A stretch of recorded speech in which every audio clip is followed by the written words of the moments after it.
Mayor Atikul ইসলামের আইনজীবী হিসেবে আমরা ওনার সাথে কথা বলেছি এবং বিশেষ করে কথা বলার চেষ্টা করেছি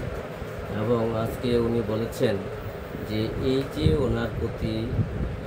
আজকে একাধিক মামলা দিচ্ছেন এবং সুনির্দেশ করেছেন, গ্রেপ্তার দেখানো হচ্ছে, যা সম্পূর্ণভাবে উনি আইনের শাসনের পরিপন্থী বা ন্যায় বিচার বলে উনি মনে করেন। আর উনি এটা বলেছেন যে মেয়র আতিকুল ইসলাম বলেছেন যে আমি তো রাজনীতি করি নাই, আমি ব্যবসায়ী ছিলাম এবং বাংলাদেশকে ডেভেলপমেন্ট করার জন্য, এই দেশের উন্নয়নের জন্য আমার ভূমিকা আছে। পরবর্তীতে প্রাক্তন প্রধানমন্ত্রী শেখ হাসিনা আমাকে দায়িত্ব দিয়েছেন ঢাকা উত্তরের বিশেষ করে জনগণের সেবা করার জন্য, নগরবাসীর উন্নয়নের জন্য এবং নগরবাসীকে সেবার জন্য উনি মেয়রের দায়িত্ব দিয়েছিলেন। সেই দায়িত্ব দেওয়ার পরে উনি অত্যন্ত নিষ্ঠা এবং দক্ষতার সাথে দায়িত্ব পালন করেছেন। সেই কারণেই মেয়র ছিলেন, সেই কারণেই ওনাকে আজকে একের পর এক মামলা দেওয়া হচ্ছে, গ্রেপ্তার দেখানো হচ্ছে, রিমান্ডে নেওয়া হচ্ছে, যা সম্পূর্ণভাবে আইনের শাসনের পরিপন্থী